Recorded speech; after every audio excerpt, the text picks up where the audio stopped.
ಒಂದೇ ಜಾಗದಲ್ಲಿ ತೆಗೆದರೂ ಈ ತರದ ಥ್ರಿಲ್ ಕೊಡುವ ಸಿನಿಮಾಗಳಲ್ಲಿ ಇದು ಒಂದು ಬ್ರಹ್ಮಯುಗ. ಇದು ಹಲವಾರು ಭಾಷೆಯಲ್ಲೂ ಬಂದಿದೆ. ಏನ್ ಮೇಕ್ ಓವರ್ ಗುರು, ಸೈಕ್ ಆಗೋ ತರ ತೋರಿಸಿದ್ದಾರೆ. ಈ ವಿಡಿಯೋ ಮೊದಲನೇ ಸಲ ನೋಡ್ತಾ ಇದ್ರೆ ಸಬ್ಸ್ಕ್ರೈಬ್ ಮಾಡ್ಕೊಳ್ಳಿ, ಹಾಗೆ ಪಕ್ಕದಲ್ಲಿರೋ ಬೆಲ್ಲೈಕನ್ನ ಕ್ಲಿಕ್ ಮಾಡ್ಕೊಳ್ಳಿ. ಶುರು ಮಾಡೋಣ. ಬ್ರಹ್ಮಯುಗಂ ಸಿನಿಮಾದ ಮೇನ್ ಪ್ಲಾಟ್.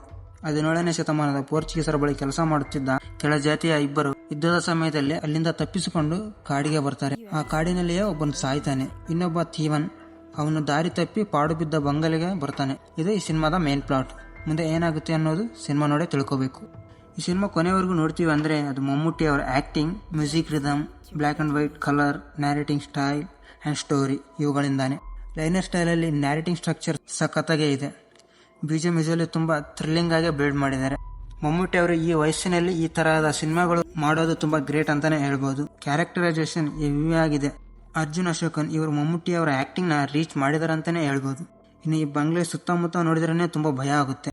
ಬಂಗ್ಲೊಳಗಿರೋ ಪ್ರತಿಯೊಂದು ಎಲಿಮೆಂಟ್ಸ್ನು ಅಲ್ಲಿಗೆ ಏನಾದ್ರೂ ಹಾರ್ಟ್ ಪೇಷಂಟ್ ಬಂದ್ರೆ ಆನ್ ದ ಸ್ಪಾಟ್ ಅಲ್ಲೇ ಕೈಲಾಸಕ್ಕೆ ಸೇರ್ಕೊಂತಾನೆ.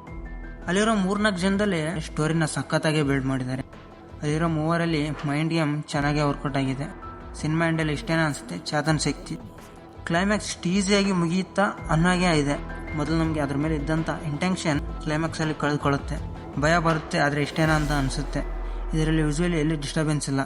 ಕ್ಯಾಮ್ರಾ ಆ್ಯಂಗಲ್ಸ್, ಟೆಕ್ನಿಕ್ಸ್, ಬ್ಲಾಕಿಂಗ್ ಎಲ್ಲವೂ ಚೆನ್ನಾಗೇ ಬಳಸ್ಕೊಂಡಿದ್ದಾರೆ. ಕ್ಯಾರೆಕ್ಟರ್ಸ್ ಈ ಕತೆಗೆ ಯಾವಾಗ ಬೇಕೋ ಆ ಸಮಯದಲ್ಲೇ ಎಸ್ಟಾಬ್ಲಿಷ್ ಮಾಡಿದ್ದಾರೆ. ಕೆಲವು ಕ್ಯಾರೆಕ್ಟರ್ಸ್ ಯಾಕೆ ಹೋಗಿದ್ದಾವೆ ಅನ್ನೋದೇ ಎಸ್ಟಾಬ್ಲಿಷೇ ಮಾಡಿಲ್ಲ. ಇನ್ನೂ ಚೆನ್ನಾಗಿ ಮಾಡಬಹುದಿತ್ತೇನೋ ಅನಿಸುತ್ತೆ. ಓಕೆ, ಈ ವಿಡಿಯೋ ಇಷ್ಟ ಆಗಿದ್ರೆ ಲೈಕ್ ಮಾಡಿ, ಇಷ್ಟ ಆಗಿಲ್ಲ ಅಂದರೆ ಡಿಸ್ಲೈಕ್ ಮಾಡಿ. ಸಿಗೋಣ ಮತ್ತೆ ಮುಂದಿನ ವಿಡಿಯೋದಲ್ಲಿ.